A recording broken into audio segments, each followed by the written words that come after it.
নমস্কার বন্ধুরা, আজ দই বড়ার রেসিপি নিয়ে এসেছি। সঙ্গে আছে দু রকম চাটনি, ধনেপাতা দিয়ে গ্রিন চাটনি আর তেঁতুল দিয়ে রেড চাটনি।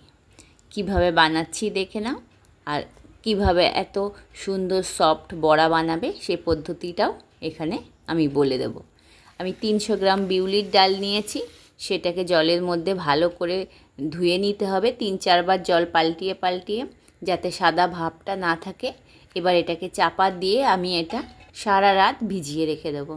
সকালে দেখো কতটা এটা ফুলে গেছে ডালটা, আর ডালগুলো সব দুভাগ হয়ে গেছে, তার মানে ডালটা খুব ভালো করে ভিজেছে। এবার ডালটাকে আমি জল ঝরিয়ে একটা মিক্সির মধ্যে নিয়ে নেব।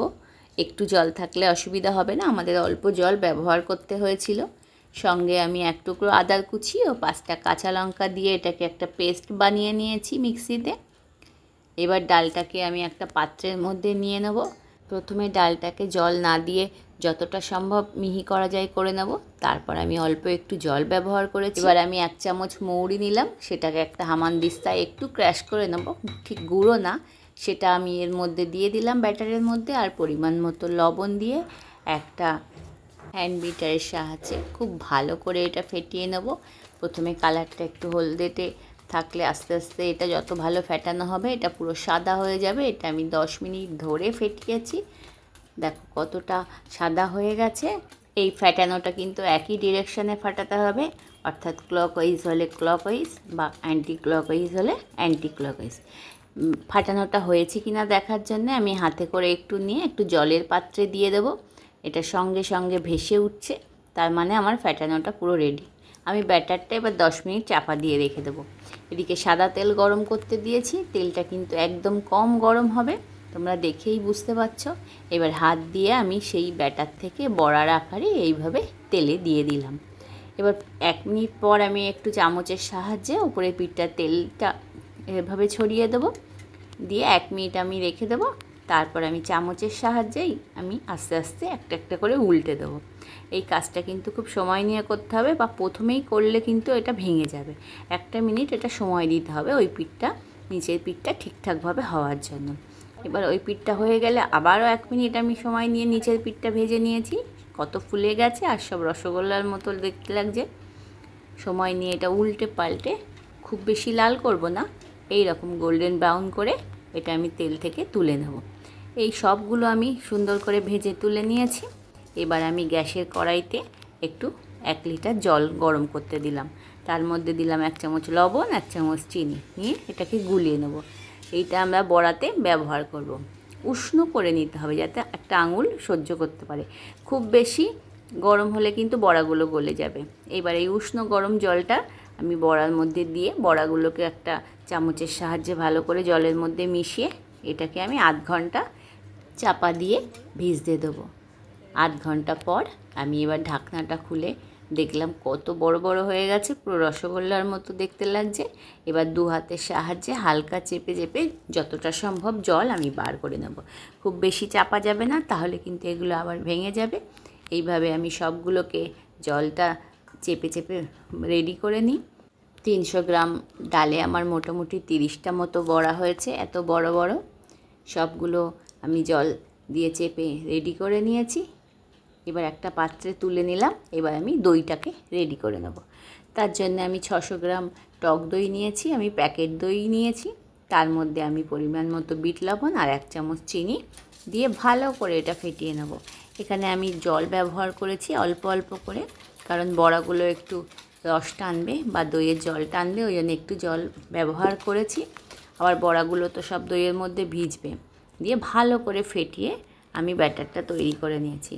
এবার বড়াগুলোকে দিয়ে চামচের সাহায্যে ভালো করে দইয়ের মধ্যে ডুবিয়ে রেখে দিলাম। এটা আমি আধ ঘন্টা দইয়ের মধ্যে ডুবিয়ে রাখবো। এবার ততক্ষণে তেঁতুলের চাটনিটা রেডি করে নিই। আমি তেঁতুল নিয়ে সেটাকে জলে ভিজতে দিয়েছিলাম 10 মিনিট। তারপর হাতের সাহায্যে ভালো করে কচলে কচলে দানাগুলোকে বার করে নেব। এবার একটা ছাঁকনির সাহায্যে আমি এইটাকে ছেঁকে নেব। দেখো কতটা তেঁতুলের খোসা রয়েছে ওর মধ্যে। এবার একটা কড়াই গরমে বসিয়ে দিয়েছি, তার মধ্যে 100 গ্রাম চিনি দিয়ে দিলাম। চিনিটা আমি ক্যারামেল হতে দেবো। এই ক্যারামেল করে নিয়ে যদি তেঁতুলের চাটনিটা করা যায় তবে এর কালারটা কিন্তু খুব সুন্দর হয়। 5 মিনিট সময় নিয়ে আমি চিনিটাকে পুরো গলিয়ে নিয়েছি।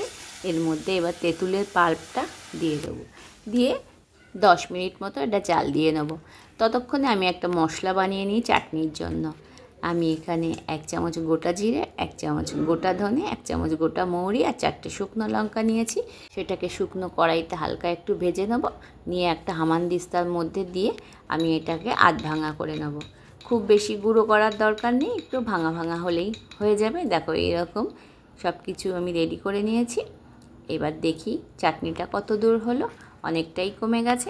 এবার এর মধ্যে আমি একটু বিট লবণ দিয়ে দিলাম আর 1/2 চামচ দিলাম ভাজা মশলা আর একটু গুঁড়ো লঙ্কা দিয়ে এটা আমি আরও 5 মিনিট আমি ফুটিয়ে এটাকে কমিয়ে নেব।